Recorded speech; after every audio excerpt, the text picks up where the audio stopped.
Я принес дрова. А я купила продукты. Руки затубили. И правда ледяные. Да ты на рекорд идешь. Ну-ка покажи. Ничего себе. Ты как ледышка. Еще какая.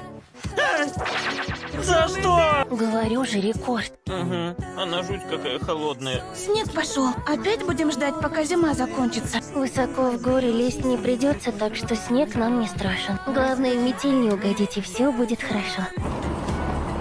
А вот и метель. Самая настоящая. Прям буран. Вы бы лучше у нас переждали. Можете в домике пожить? Не стесняйтесь. Останемся или нет? Тут и без моего мнения все ясно. Ну, не все так плохо. Тут и трактиры есть, и лавки, и дом хороший.